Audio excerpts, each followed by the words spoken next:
था कि हमें आप फ्रांस की क्रांति इस चैप्टर को स्टार्ट करना था और आज के इस चैप्टर में हम फ्रांस की क्रांति को पढ़ने वाले हैं और ये जानने का प्रयास करते हैं कि फ्रांस की क्रांति क्यों हुई थी। और इसको जानने से पहले सबसे पहले हम जानते हैं कि क्रांति क्या होता है, क्रांति कहते हैं किसे हैं। देखिए, क्रांति का मतलब होता है बदलाव।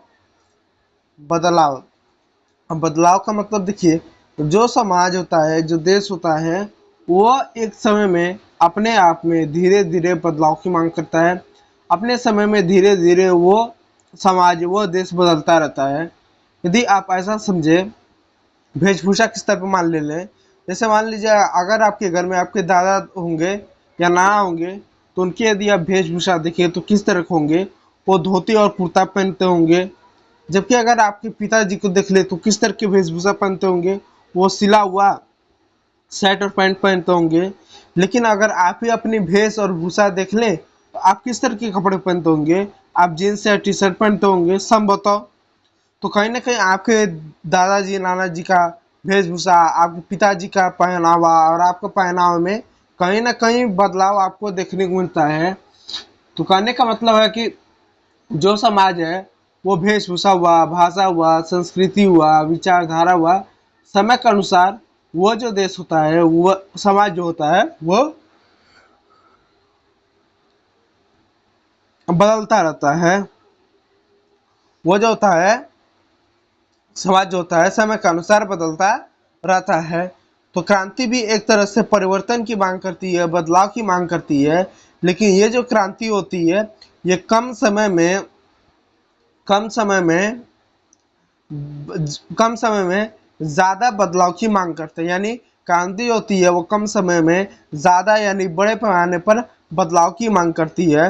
अब सवाल उठता है, क्रांति जो है, फ्रांस की क्रांति जो है, किस बदलाव की मांग करती है, किस परिवर्तन की मांग करती है, हम जो है उसको जान लेते हैं। उसको जानने से पहले क्या आपने कभी सोचा है कि आज हर देश में या तो पीएम प्रधानमंत्री का शासन है या तो राष्ट्रपति का शासन है। अपवाद स्वरूप छोड़ दें, आज हर देश में या तो प्रधानमंत्री का शासन है, जैसे भारत हुआ, पाकिस्तान हुआ, या तो राष्ट्रपति का शासन है, जैसे अमेरिका हुआ, चीन हुआ, रूस हुआ। यानी विश्व में या तो प्रधानमंत्री का शासन है या तो राष्ट्रपति का शासन है। क्या आपने सोचा है कि पूरे विश्व में प्रधानमंत्री और राष्ट्रपति का शासन आया कैसे? पहले तो राजा महाराजाओं का शासन था, चाहे भारत हो चाहे विश्व, हर जगह एक समय था जब राजाओं और महाराजाओं का शासन था। राजा का शासन था, महाराजा का शासन था। तो आखिर महाराजा राजा का शासन समाप्त कैसे हुआ? राजा और महाराजा का जो शासन था, वो शासन समाप्त कैसे हुआ? क्या इन लोगों ने खुद कहा कि नहीं भाई अब चलो हमको शासन नहीं करना है, अपना जो है शासन हट दे? आखिर जो लंबे समय से जो राजाओं महाराजाओं का जो शासन था, आखिर उनका शासन समाप्त कैसे हुआ? और ऐसी क्या घटना घटी कि राजाओं महाराजाओं का जो है, राजाओं और राजाओं का जो शासन है, वो आज प्रधानमंत्री और मुख्यमंत्री कर रहे हैं, राष्ट्रपति कर रहे हैं, उनके यहाँ पर सांसद है, विधायक है। आखिर ऐसा कौन सी घटना घटी? तो उसको जानने के लिए हमें क्या, फ्रांस की क्रांति पढ़ना पड़ेगा। और फ्रांस की क्रांति आपका इस पेज से स्टार्ट होता है कि 14 जुलाई 1789 को। इस अगर मैं पेज को अगर आपको पढ़ाऊंगा तो समझ नहीं आएगा, इसलिए इस पेज को हम क्या स्किप कर देते हैं, छोड़ देते हैं। और इस पेज को हम जो है लास्ट में पढ़ेंगे, क्योंकि जब तक लास्ट में नहीं पढ़ेंगे तब तक इसे समझ में नहीं आएगा। इस चैप्टर को हम लास्ट में लेंगे, लेकिन इसको छोड़ देते हैं। अब चलिए जानते हैं क्या कि ऐसी कौन सी घटना घटी कि राजाओं महाराजाओं का शासन समाप्त हुआ, उनकी जगह पर प्रधानमंत्री और राष्ट्रपति का शासन आया। ऐसे कौन सी घटना घटी? देखिए, 18वीं सदी के उत्तरार्ध में देखिए, यहाँ पर पहला दो शब्द का प्रयोग किया जा रहा है। दो शब्द का यहाँ पर प्रयोग किया गया, जरा दोनों शब्दों को जरा ध्यान दीजिएगा। दो शब्द का प्रयोग किया, एक दिया हुआ है 18वीं सदी। 18वीं सदी का मतलब हुआ, देखिए हमारा जो सदी है, हम जो है 21वीं सदी में है, हम जो है 21वीं सदी में है। लेकिन अगर हम सन लिखना होगा तो हम लिखेंगे 2024। जरा ध्यान दीजिएगा, हम है 21वीं सदी में, लेकिन यदि अपना सन लिखना होगा तो हम लिखेंगे 2024। अब सवाल उठता है जब हम 21वीं सदी में है तो हमको तो 21-24 लिखना चाहिए, 21-2024 लिखना चाहिए। जब 21वीं सदी में है तो हमने 20 क्यों लिखा? देखिए सदी जो भी हम लिखेंगे 21वीं सदी तो वो एक कम होता है, क्योंकि बहुत सारे बच्चों के कंफ्यूजन ये होता है कि अगर हम 21वीं सदी में हैं तो हम 21-24 लिखना चाहिए, लेकिन हम 20-24 लिखते हैं। ऐसा नहीं है। देखिए 21वीं सदी है तो हम लिखते हैं 20-24 है। यदि हम 20वीं सदी की बात करें, 20वीं सदी की बात करें तो हम लिखेंगे 19-24। यानी जब भी कोई सदी की बात होगी, जैसे 20वीं सदी, 18वीं सदी, 15वीं सदी, तो वो जो सदी होगा जब उसको लिखेंगे तो वो एक कम करके लिखेंगे। जैसे अगर मैंने कह दिया 18वीं 18वीं सदी, तो अब ऐसा नहीं लिखेंगे 18वीं सदी लिखेंगे तो 18वीं सदी का मतलब हुआ 1800, 18वीं सदी का मतलब हुआ 1800 नहीं, 18वीं सदी का मतलब हुआ 1700, 18वीं सदी का मतलब हुआ 1700। अगर मैं कह दूं 20वीं सदी, 20वीं सदी, तो 20वीं सदी का मतलब हुआ 1900, 1900 से लेके 1999 समय का जो समय है ये क्या, ये आपका 20वीं सदी हुआ। अगर मैं 21वीं सदी कह दूं, 21वीं सदी कह दूं, तो 21वीं सदी का मतलब हुआ वर्ष 2000 से लेके 2000, वर्ष 2000 से लेके 2999 तक, ये जो आपका हुआ ये आपका 21वीं सदी हुआ। तो जब भी आप सदी में 18वीं सदी, 16वीं सदी, 15वीं सदी, 20वीं सदी दे, तो जब भी डेट लिखिएगा तो एक कम करके चलिएगा। तो यहाँ पर दिया हुआ है 18वीं सदी, 18वीं सदी यानी 1700, क्या 1700 दिया ना कि 18 दिया है कि 18वीं सदी, तो 17 लिखेंगे क्योंकि हमें किसी सदी में है तो हम लिखते हैं 20। ठीक, इस बात को याद रखिएगा। तो यहाँ पे एक शब्द है, यहाँ दिया है कि 18वीं सदी यानी 1700, और यहाँ पे एक अन्य शब्द का प्रयोग किया जा रहा है उत्तरार्ध। देखिए इतिहास में कुछ अभी पढ़ेंगे तो मुख्य रूप से दो शब्द का प्रयोग किया जाता है, एक उत्तरार्ध और एक पूर्वार्ध। एक पूर्वार्ध और एक उत्तरार्ध। अब यह पूर्वार्ध उत्तरार्ध क्या है? पूर्वार्ध का मतलब होता है जो सदी है उस सदी से लेके 50 तक। जैसे मैंने बोल दिया 18वीं सदी पूर्वार्ध, तो 18वीं सदी का मतलब क्या हुआ? 1700 हुआ। तो 1700 से लेकर 1750 तक, 1700 लेकर से 1750 तक ये जो समय हुआ इसको हम क्या कहेंगे? 18वीं सदी का हम पूर्वार्ध कहेंगे। और जो उत्तरार्ध का मैं कहूंगा तो उत्तरार्ध का मतलब यहाँ पे होगा, उत्तरार्ध का मतलब हुआ कि 1750 से लेकर जो आपका जो समय है 1750 से लेकर, अगर मैं उत्तरार्ध का बात कर दूं तो 1750 से लेकर आपका 1799 तक ये जो समय होगा इसको हम उत्तरार्ध बोलेंगे। तो उत्तरार्ध का मतलब होता है, उत्तरार्ध का मतलब होता है कोई भी सन का 50 के बाद, कोई भी सन का 50 के बाद, 50 के बाद, और पूर्वार्ध का मतलब है कोई भी सन का 50 के पहले। जैसे अगर मैं यहाँ पे दिया हुआ है कि 18वीं सदी, 18वीं सदी का 18वीं सदी के उत्तरार्ध में फ्रांसीसी समाज, तो 18वीं सदी है तो 18वीं सदी का मतलब हुआ 1700। उत्तरार्ध दिया तो उत्तरार्ध का मतलब हुआ 1750 से लेके 1799 तक का समय। अगर यहीं पर यह दिया रहता है कि 18वीं सदी से लेकर 18वीं सदी के पूर्वार्ध से लेकर पूर्वार्ध फ्रांसीसी समाज, तो पूर्वार्ध अगर रहता तो उसका मतलब होता 1700 लेके 1750 तक का समय, ये पूर्वार्ध में आता है। ठीक है, तो उत्तरार्ध और पूर्वार्ध का मतलब इतना अंतर होगा। तो अब इस चीज को आप मैं उम्मीद करता हूँ कि आप समझ गए होंगे। ठीक है, तो दिया कि 18वीं सदी यानी 1750 से लेकर उसके आगे तक का समय की बात कर रहा है, उसके आगे तक के समय की बात कर रहा है। ठीक है, अब चलते हैं समय को जानते हैं। ठीक है, अब देखिए सन 1774 में बूबो राजवंश का लुई 16वीं फ्रांस की राजगद्दी पर आसीन हुआ। इस बात को जो है आप ध्यान दीजिएगा, यानी जो लुई 16वीं नाम का एक व्यक्ति था जो बूबो राजवंश का एक शासन था। बूबो राजवंश का क्या जो है शासक था, वो क्या हुआ, वो जो है फ्रांस की राजगद्दी पर जो है वो जो है 1774 में आसीन हुआ। कहाँ पर? फ्रांस की राजगद्दी पर। फ्रांस की राजगद्दी पर जो है लुई 16वीं जो है यह बैठा। अब यहाँ पर एक शब्द का प्रयोग किया गया, उसको भी आप जान लीजिए। यहाँ पे देखिए बूबो राजवंश है, यहाँ आप देख सकते हैं, यहाँ पर जो है बूबो राजवंश है। बूबो राजवंश है यानी जैसे भारत में बहुत सारे राजवंशों ने शासन किया, जैसे तुर्क है, मुगल है, अफगान है, राजपूत है, इस तरह के कई सारे राजवंशों ने शासन किया। ठीक उसी प्रकार 1774 में बूबो राजवंश का लुई सोलामी फ्रांस की राजगद्दी पर आसीन यानी बैठा। उस समय उसकी उम्र केवल 20 वर्ष की थी, और जिस समय लुई सोलामी राजगद्दी पर बैठा उस समय उसका उम्र केवल 20 वर्ष था और एक कम उम्र का और अनुभवीहीन शासक था। यानी जिस समय यह राजगद्दी पर बैठा उस समय उसकी उम्र केवल 20 वर्ष थी और ये क्या कम उम्र का और अनुभवीहीन शासक था। यानी शासन कैसे चलाया जाए इसके बारे में इसको कोई भी अनुभव या ज्ञान नहीं था। और उसका विवाह ऑस्ट्रिया की राजकुमारी मेरी एंटोनेट से हुआ। यहाँ पे एक शब्द का देखिए प्रयोग किया गया है ऑस्ट्रिया। यहाँ पर ऑस्ट्रिया देश का प्रयोग किया गया है, ना कि ऑस्ट्रेलिया। मैं यहाँ क्लियर कर दूं कि ऑस्ट्रेलिया और ऑस्ट्रिया, ऑस्ट्रेलिया और ऑस्ट्रिया, ऑस्ट्रिया, ऑस्ट्रेलिया और ऑस्ट्रेलिया, ये क्या, ये दो तरह के देश है। ऑस्ट्रेलिया और ऑस्ट्रिया दो तरह के देश है, ये दोनों अलग अलग देश है। हर बच्चे क्या करते हैं, ऑस्ट्रिया की जगह पर ऑस्ट्रेलिया लिख के चले आते हैं। इसलिए ऑस्ट्रेलिया और ऑस्ट्रेलिया दो देश है, इस बात को याद रखिएगा। अगर विश्व के मैप में समझना चाहें, ऑस्ट्रेलिया आपका इधर पड़ता है और ऑस्ट्रिया आपका जो है जर्मनी के पास में यूरोप में पड़ता है। तो याद रखिएगा ऑस्ट्रिया और ऑस्ट्रेलिया दो देश है।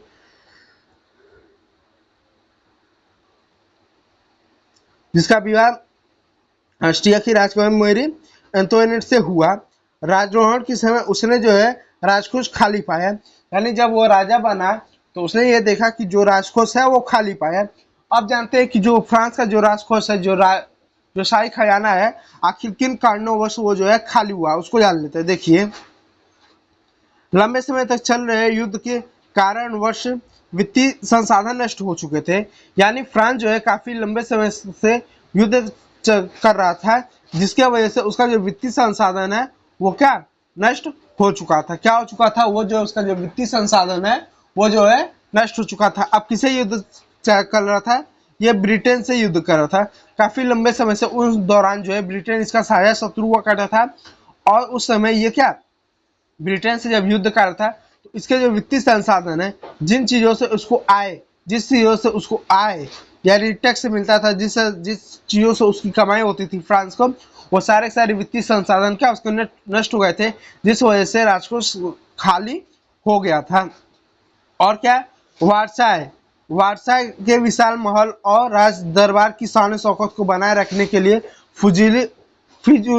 फिजूल खर्ची का बोझ अलग से था। और जो वारसाय का जो विशाल महल था, क्योंकि राजा महाराजा है, राजकुमार है, तो इनके पास विशाल महल था, तो उसको सजाना, फिर शान शौकत ये दिखाना कि राजा महाराजा हैं, ये हैं, वो है इत्यादि, उसके लिए जो फिजूल की जो खर्चे थे उससे क्या राजकोष पर क्या और अधिक क्या बोझ बढ़ता था। और इसके साथ साथ क्या हुआ कि फिर लुई सोलामी ने शासन काल में फ्रांस ने अमेरिका के 13 उपनिवेशों को साझा शत्रु ब्रिटेन से आजाद कराने में सहायता की।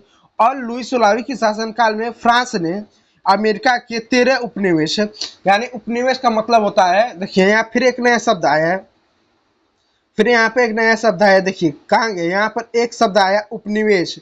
अब उपनिवेश क्या होता है, उपनिवेश का समान सा मतलब समझिए गुलाम।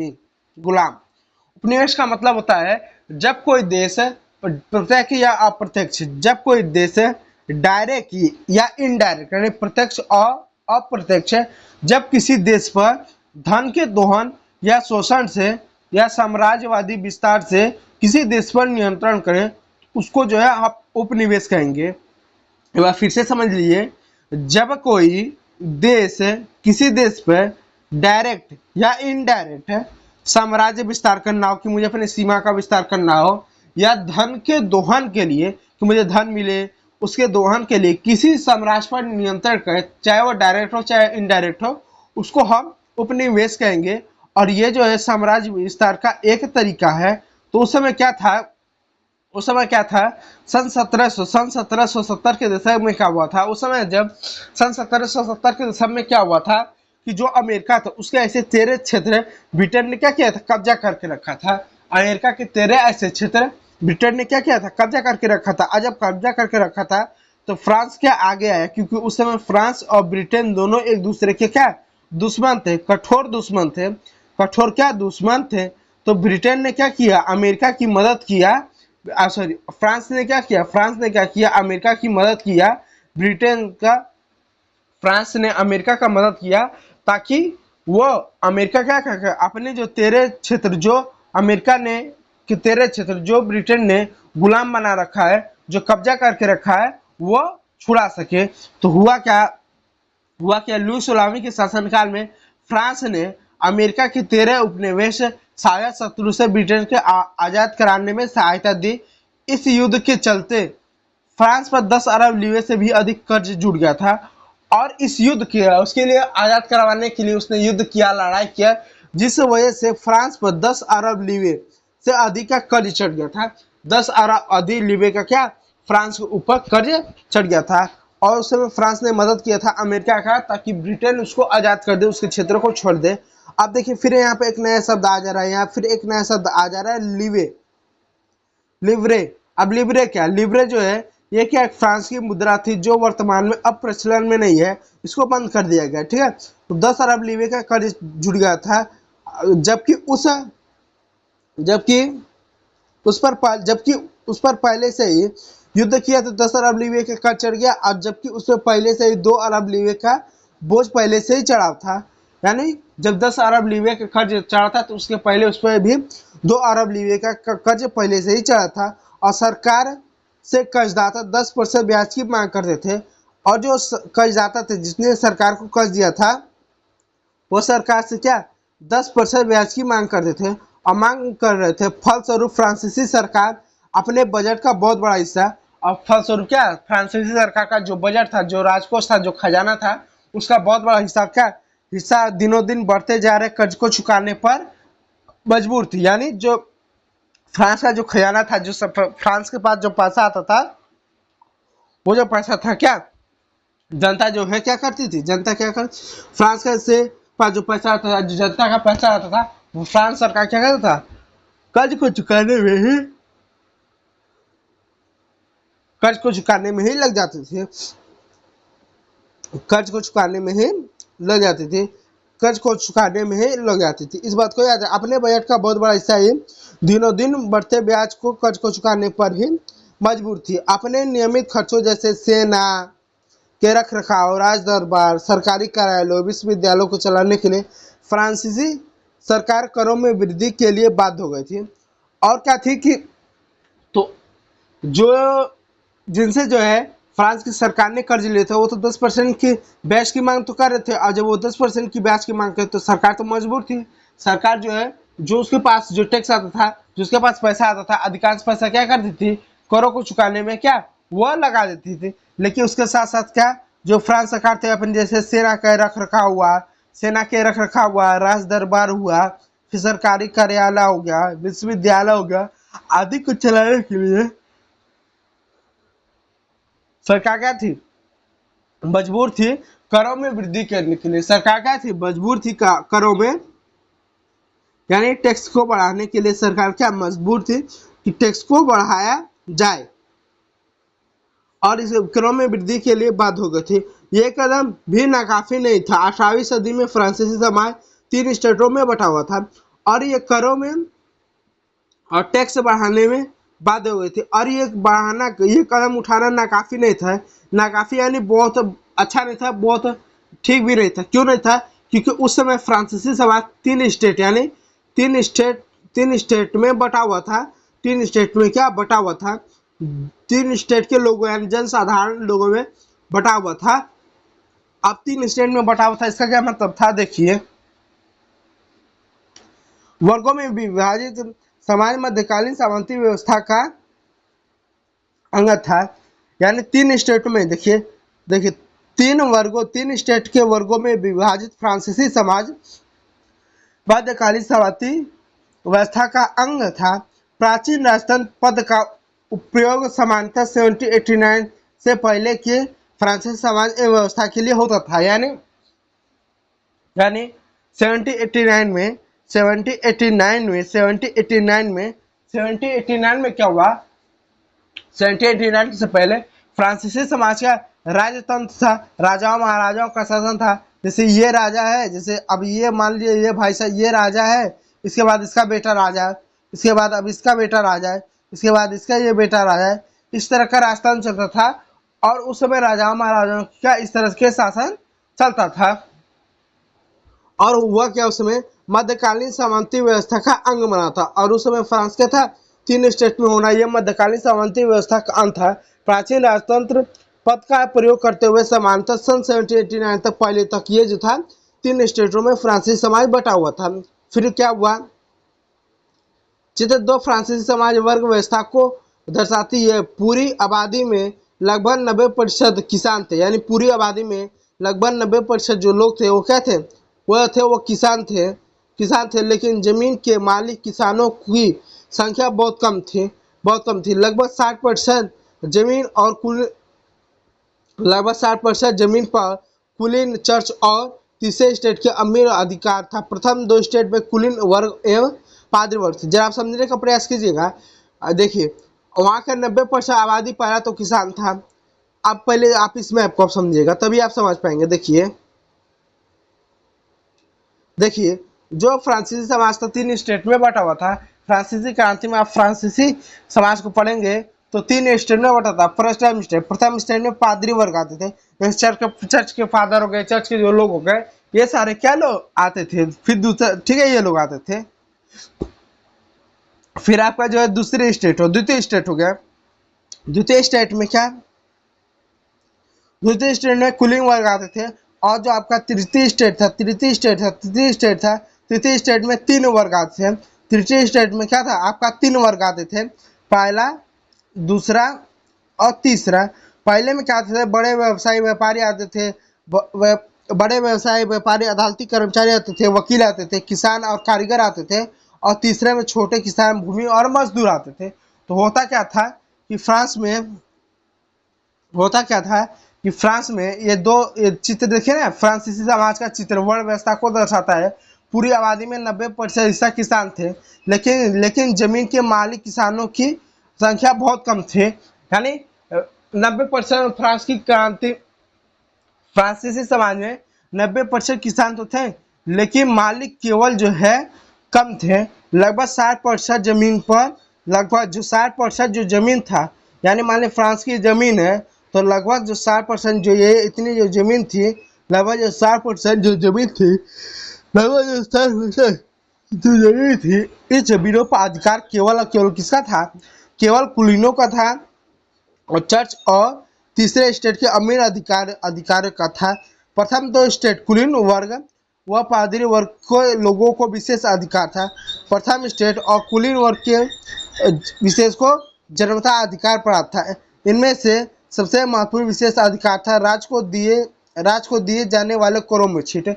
यानी ये था कि फ्रांसीसी समाज में 90% लोग किसान थे, जिनमें से 60% भूमि केवल चर्च के लोग के पास थे, कुलीनों के पास थे और तीसरे स्टेट के अमीरों के पास थी। तीसरे स्टेट के जो प्रथम लोग थे, अमीरों के पास ही क्या, जो है 60% जमीन थी। उसके साथ साथ जो प्रथम स्टेट के लोग हैं, और जो द्वितीय स्टेट के लोग हैं, इनको जन्म से विशेष अधिकार प्राप्त था कि टैक्स नहीं देंगे। ये क्या इनको अधिकार था कि टैक्स नहीं देंगे।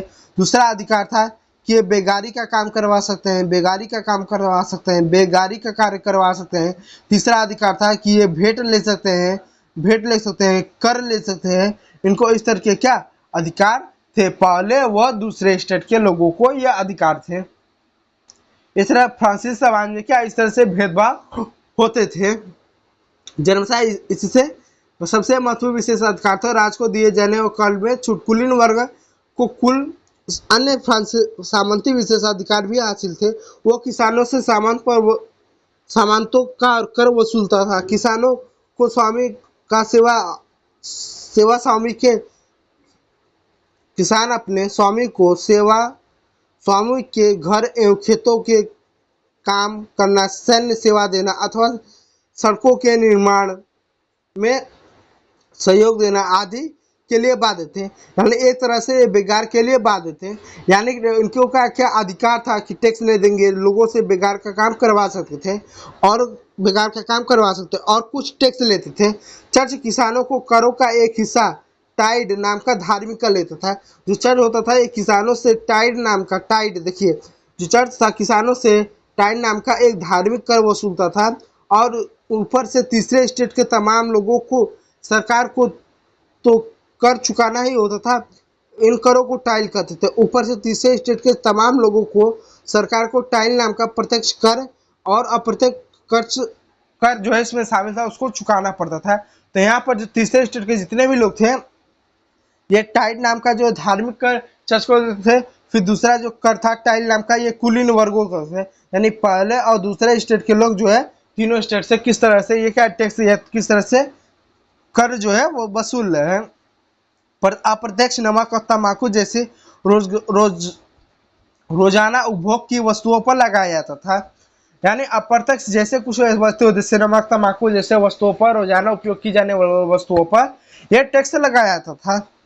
इस प्रकार राज्य के वित्तीय कामकाज पर का सारा बोझ करों के माध्यम से वहन किया था। इसलिए जो फ्रांस के समाज में जो भी वित्तीय समस्या थी, जो पैसा जो भी समस्या थी, वो कर के माध्यम से वहन किया जाता था। और ये कर कौन चुकाया था? पहले दूसरे और तीसरे स्टेट के लोग जो थे चुकाते थे। इस बात को जो है आप याद रखिएगा। अब आगे देखिए, जीने का संघर्ष कैसी समस्या आने लगी।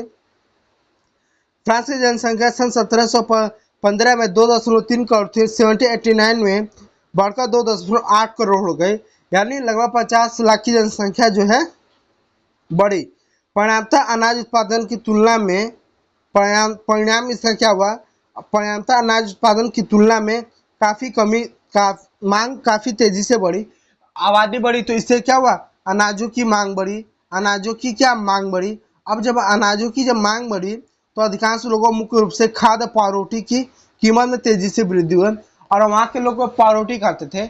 हमारे यहाँ जैसे लोग रोटी खाते तो वहाँ के लोग क्या पावरोटी खाते थे, क्योंकि पावरोटी जो था पावरोटी जो होता था वो बेकरी में बनता था। बेकरी से खरीद के लोग क्या पावरोटी खाते थे। अधिकांश कामगार कारखानों में मजदूरी करते थे और उनकी मजदूरी मालिक तय करते थे। और अधिकांशतः कामगार यानी अधिकांशतः कारीगर जो होते थे वो क्या करते थे?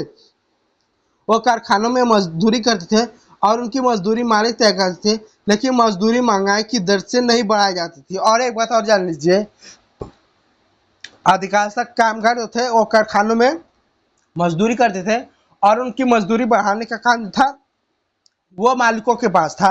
और एक बात जान लीजिए, उस समय जो मजदूर थे उनके पास कोई विकल्प नहीं होता था। विकल्प नहीं होता था मतलब ये होता था, जैसे मान लीजिए कोई एक मजदूर है, मान लीजिए कोई एक मजदूर है, यदि यहाँ पे वो काम कर रहा है, अगर उसको महीने का 10,000 रुपये दिया जा रहा है और वो क्या 12 घंटे काम कर रहा है, 12 घंटे काम कर रहा है, उसको लगता है कि 12 घंटे काम करने को उसको जो है कम से कम 18,000 मिलना चाहिए और उसको केवल जो है 10,000 दिया रहा है। तो अब ये क्या, ये मजदूर है।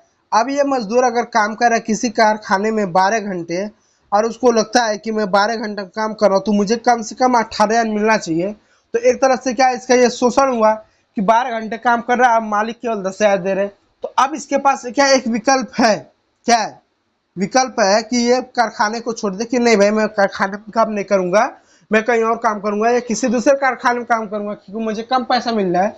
तो वहां पर क्या होता था, जो फ्रांस में जो ये कामगार होते थे इनके पास विकल्प नहीं होता था। विकल्प नहीं होता था मतलब इनके पास विकल्प नहीं होता था, ये अपने मालिक को या कारखाने को छोड़कर नहीं जा सकते। यदि कोई भी कामगार जो है कारखाने को छोड़कर कहीं पर काम करने के लिए आता था तो इसको एक प्रमाण पत्र लेना पड़ता था। प्रमाण पत्र लेना पड़ता था। अगर वो प्रमाण पत्र नहीं लेगा तो इसको किसी भी कारखाने में कहीं पर भी इसको काम नहीं मिलेगा।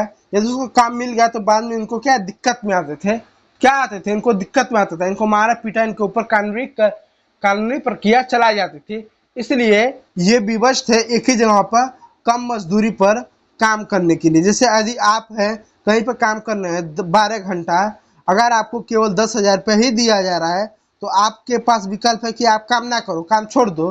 आपको लगता है जहाँ ज्यादा मजदूरी देते हो वहीं पर काम करो, लेकिन आप जहाँ पे काम करने जाए वहां पर आपको कोई सर्टिफिकेट मांगा जाए, कोई प्रमाण पत्र मांगा जाए, और वो प्रमाण पत्र वो आपका मालिक ही दे पाए, तो आप एक तरह से आप मजबूर हो जा रहे हैं काम करने के लिए, क्योंकि वो मालिक तो देगा नहीं, तो लोग देते नहीं थे। तो फलस्वरूप क्या होता था, अमीर और गरीब की खाई चौड़ी होती गई।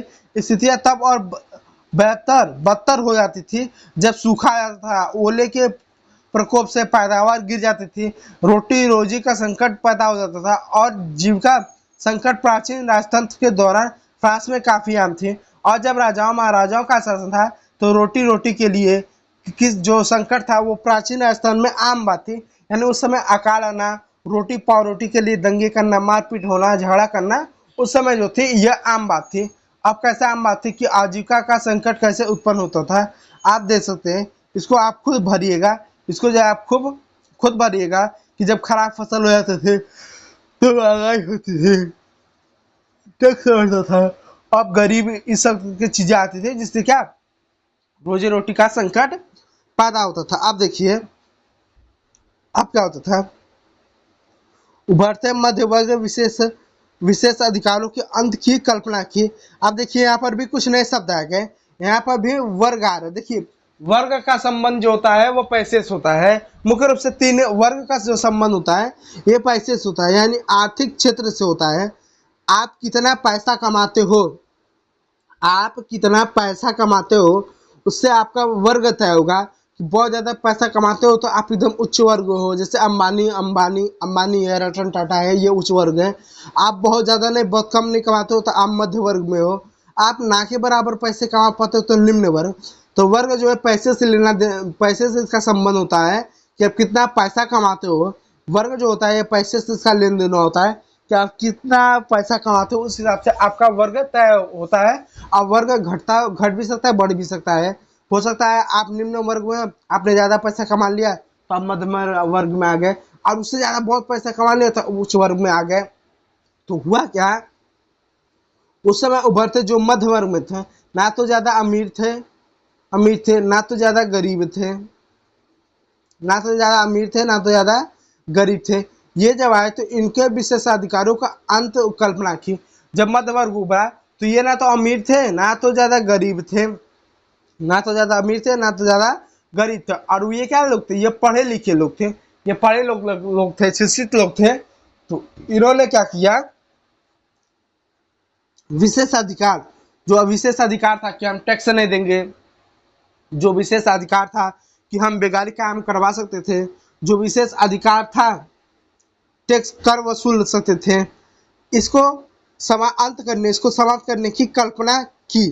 कल्पना कैसे की, अब इसको देखते हैं। देखिए कल्पना कैसे की, इसको देखते हैं। देखिए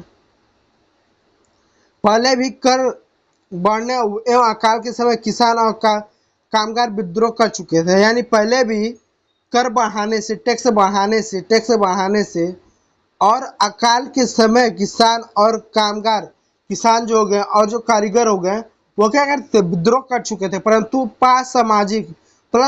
परंतु उनके पास सामाजिक आर्थिक बुनियाद, लेकिन उनके पास सामाजिक एवं आर्थिक व्यवस्था में बुनियाद बदलाव लाने की साधन कार्यक्रम नहीं थे। यह जिम्मेदारी तीसरे स्टेट के उन समूहों ने उठाई जो समृद्ध और शिक्षित होकर नए विचारों को संपर्क थे। कहने का मतलब ये था, जब अकाल आता था, जब टैक्स बढ़ाया जाता था, तो जो कारीगर थे, जो किसान थे, ये विद्रोह करते थे, लेकिन ये आर्थिक रूप से मजबूत नहीं थे और ना तो ये पढ़े लिखे थे। तो विद्रोह तो करते थे लेकिन संगठित तो नहीं हो पाते थे। विद्रोह तो करते थे लेकिन ये क्या संगठित नहीं हो पाते थे। इस वजह से इनके विद्रोह को दबा दिया जाता था, इनके विद्रोह का कोई मतलब नहीं होता था। लेकिन जो किसी को विशेष अधिकार है, किसी को टैक्स देना है, किसी को टैक्स नहीं देना है, इसका जो है जिम्मेदारी किसने उठाई, तीसरे स्टेट के लोगों ने उठाई कि अब ऐसा नहीं चलेगा, कोई टैक्स दे रहा है, कोई टैक्स नहीं दे रहा है। इसका विद्रोह करने का जो जिम्मेदारी है ये किसने उठाया, ये तीसरे स्टेट के जो समृद्ध लोग थे, जो पैसे से ठीक ठाक थे और जो शिक्षित लोग थे, इन्होंने उठाया कि अब जो है विशेष अधिकार को समाप्त होगा, सब लोग टैक्स देंगे, किसी को कोई व्यक्ति केवल टैक्स नहीं देगा, सभी लोग टैक्स देंगे, किसी को विशेष अधिकार नहीं होगा, सबको अधिकार होगा या तो किसी को नहीं होगा। इस तरह की इन्होंने क्या विचारधारा रखी। अब विचारधारा रखी तो इन्होंने क्या किया, क्या कि 18वीं सदी में एक नए सामाजिक समूह का उदय हुआ जिसे मध्य वर्ग कहा गया। 18वीं सदी, देखिए 18वीं सदी का मतलब हुआ 1700, ठीक है, 18वीं सदी का मतलब 17वीं सदी, ठीक है। तो 18वीं सदी के में एक नए समूह का उदय हुआ जिसने फैलते सम व्यापारी जिसने फैलते समुद्र व्यापारी व्यापार और ऊनी तथा रेशमी वस्त्रों के उत्पादन पर बल दिया, संपत्ति अर्जित की। और ये जो लोग थे इन्होंने क्या समुद्री रूप से व्यापार किया, इन्होंने व्यापार से ऊनी और रेशमी वस्त्रों के उत्पादन पर बल दिया, संपत्ति अर्जित की, पैसा कमाया, ऊनी और रेशमी कपड़ों का या तो निर्यात किए या तो समाज के समृद्ध लोग उसे खरीदते थे। इस तरह से इन्होंने बिजनेस किया, व्यापार किया और ये लोग क्या समृद्ध हुआ है, नहीं पैसे वाले हुए तो कैसे हुए। तीसरे स्टेट में इन सौदागरों एवं निर्माताओं के अलावा प्रशासनिक सेवा व वकील जैसे पेशेवर लोग भी शामिल थे। और यहाँ पर प्रशासनिक सेवा जैसे सेना हुआ, अन्य वकील हो गए, इस तरह के भी पेशावर लोग शामिल थे। ये सभी पढ़े लिखे और इनका मानना था कि समाज में किसी भी समूह के पास जन्मतः विशेष अधिकार नहीं होना चाहिए। ये मानते थे कि समाज में किसी के पास भी जन्मतः विशेष अधिकार नहीं होना चाहिए कि वो टैक्स ले सकता है, बेकारी काम करवा सकता है इत्यादि क्या अधिकार नहीं होना चाहिए। किसी भी समूह का किसी भी व्यक्ति की सामाजिक हैसियत का आधार उसकी योग्यता होनी चाहिए। कोई भी व्यक्ति उसकी सामाजिक हैसियत, देखिए सामाजिक हैसियत पूछा गया कि आप छोटे हैं, बड़े हैं, ऊंचे हैं, कैसे भी हैं, इसका आधार योग्यता होनी चाहिए कि यदि आपको इतना इज्जत दिया जा रहा है, इतना इज्जत दिया जा रहा है तो जाति के आधार पर ना दिया जाए बल्कि योग्यता के आधार पर दी जाए। और किसी व्यक्ति को यदि आपको इतना इज्जत दिया जाए तो उसको जाति के आधार पर ना दिया जाए बल्कि योग्यता के आधार पर उसको इज्जत दिया जाए, ठीक है। तो यहाँ का किसी व्यक्ति का सामाजिक हैसियत का आधार उसकी योग्यता होनी चाहिए। स्वतंत्रता, समानता, नियमों तथा समान अवसरों के विचार पर आधारित समाज की परिकल्पना जॉन लॉक और जॉक रूसो जैसे दार्शनिकों ने प्रस्तुत की। और उन्होंने ये क्या कि सबको भी स्वतंत्रता मिलना चाहिए, सब लोग स्वतंत्र हो, किसी कोई भी बेकारी काम ना कर सके, किसी का शोषण ना हो, सब समान हो, सबको टैक्स देना पड़ेगा, इस तरह की चीजें क्या समान अवसर हो, सबको क्या समान अवसर, इस तरह की विचारधारा किसने व्यक्त की, जॉन लॉक और जॉक रूसो नामक दार्शनिकों ने प्रस्तुत की अपने टू ट्रीटाइजेस ऑफ गवर्नमेंट में।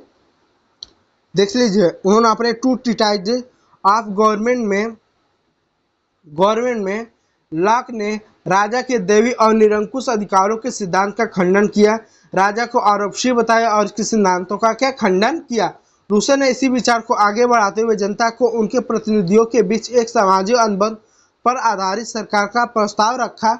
और मॉन्टेस्क्यू ने द स्पिरिट ऑफ लॉज नामक पुस्तक की रचना के अंदर विधायिका, कार्यपालिका और न्यायपालिका के बीच सत्ता का विभाजन की बात की।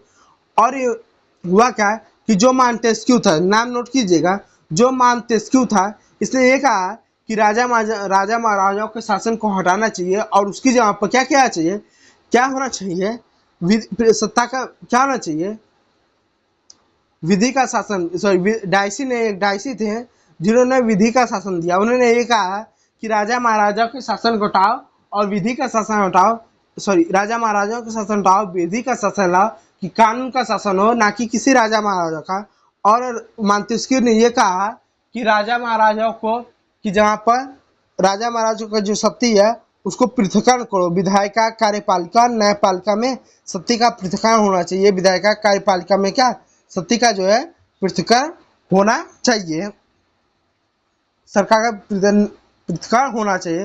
विभाजन की बात की, जब संयुक्त राज्य अमेरिका 13 उपनिवेशों ने ब्रिटेन को खुद को आजाद घोषित कर दिया था तो वहां इसी मॉडल की सरकार बनी। फ्रांस के राजनीतिक चिंतकों ने, यानी जो अमेरिका था वो भी एक समय में क्या ब्रिटेन का गुलाम हुआ करता था। जब वो आजाद हुआ तो उन्होंने अपने आप को कई सारे, जब आजाद हुआ तो अमेरिका तो कई सारे छोटे छोटे क्या देशों में था, उन सभी देशों ने अपने आप को एक करके एक यूनियन बनाया, एक संयुक्त राष्ट्र संघ का निर्माण किया, जो आज जिसको कहते हैं कि संयुक्त राज्य अमेरिका। तो संयुक्त क्यों कहते हैं, क्योंकि पहले अमेरिका जो था वो छोटे छोटे ऐसे देशों में बटा हुआ था, उन सभी देशों ने एक होकर एक बड़े राज्य की स्थापना की, एक देश की स्थापना की, इसको संयुक्त राज्य अमेरिका कहते हैं। और वहाँ पर मॉन्टेस्क्यू का विचारधारा को लागू किया, वहाँ पर विधायिका, कार्यपालिका, न्यायपालिका, स्वतंत्रता, समानता आदि विचारों को लागू किया गया था, खुद को आजाद घोषित किया और इसी मॉडल पर सरकार बना। फ्रांस के राजनीतिक चिंतकों के लिए अमेरिका का संविधान और उसमें दी गई व्यक्तिगत अधिकारों की गारंटी प्रेरणा का महत्वपूर्ण स्रोत बनी। और अमेरिका का जो संविधान उस समय आ गया था उसमें स्वतंत्रता, समानता, भाईचारा, अभिव्यक्ति का अधिकार, इस तरह की गारंटी लिखी गई संविधान में। तो जो तीसरे स्टेट के जो पढ़े लिखे लोग थे उनके लिए एक क्या महत्वपूर्ण स्रोत बना, एक गारंटी का एक महत्वपूर्ण स्रोत बना, एक जानकारी का, एक प्रेरणा का क्या स्रोत बना। दर्शकों के विचारों को काफी हाउसों व सैलालों की गोष्ठियों में गर्मागर्म बहस हुआ करती थी और पुस्तकों या अखबारों के माध्यम से इसका व्यापक प्रचार हुआ करता था। पुस्तकों अखबारों में लोगों के बीच जोर से पढ़ाया जाता था ताकि अनपढ़ भी व्यक्ति उन्हें सुन सके और समझ सके, तथा उसी समय लुई सलामी द्वारा राज्य के खर्चों को पूरा करने के लिए फिर से कर लगाए जाने की खबर और विशेष अधिकार वाली व्यवस्था के विरुद्ध गुस्सा भड़का। और जो समय अमेरिका में समानता, स्वतंत्रता, इस तरह की बातें चल रही थी, तो उस समय बहुत सारे ऐसे लोग थे जो इसको प्रचार प्रसार करते थे, अखबारों के माध्यम से, मैगजीनों के माध्यम से लोग पढ़ते थे, चाय की दुकानों पर, अन्य दुकानों पर लोग बैठते थे, जनसभाएं होती थी ताकि जो पढ़े लिखे ना हो उनको भी पढ़ के सुनाया जाए ताकि लोग जागरूक हो सके। इस तरह से लोगों को जागरूक किया जाता था। इसी बीच लुई सलामी ने क्या किया था, लुई सलामी ने क्या किया था, फिर से उसने क्या किया था, लुई सलामी ने क्या किया था, फिर से उसने क्या टैक्स में वृद्धि कर दिया। किसने कर दिया, लुई सलामी ने फिर से टैक्स में वृद्धि कर दिया, जिससे लोगों का गुस्सा फिर भड़क उठा। गुस्सा क्या हुआ, फिर भड़क उठा। अब क्रांति की शुरू, अब इसी का गुस्सा जब भड़का तो क्या हुआ, फ्रांस में जो है क्रांति की शुरुआत हो गई। फ्रांस में क्या क्रांति की शुरुआत हो गई। और फ्रांस में क्रांति की शुरुआत कैसे हुई ये जो है हम पार्ट 2 में देखेंगे। और मैं उम्मीद करूंगा ये वीडियो आपके लिए हेल्पफुल रहा होगा, उपयोगी रहा होगा। तो आज के वीडियो में ना ही रहने देते हैं। यदि वीडियो अच्छा लगा होगा तो Omkar Maurya classes Telegram channel को ज्वाइन कर लीजिएगा पीडीएफ के लिए, और Omkar Maurya classes YouTube channel को आप सब्सक्राइब कर लीजिएगा। वीडियो को आप लाइक कर दीजिएगा, चैनल को सब्सक्राइब कर लीजिएगा। और मिलते हैं फिर कल अगले पार्ट के साथ। और फ्रांस की क्रांति को हम जो है पढ़ने का और समझने का हम जो है प्रयास करते हैं। चलिए आज के वीडियो में इतना ही रहने देते हैं। वीडियो देखने के लिए आप लोगों का बहुत बहुत धन्यवाद।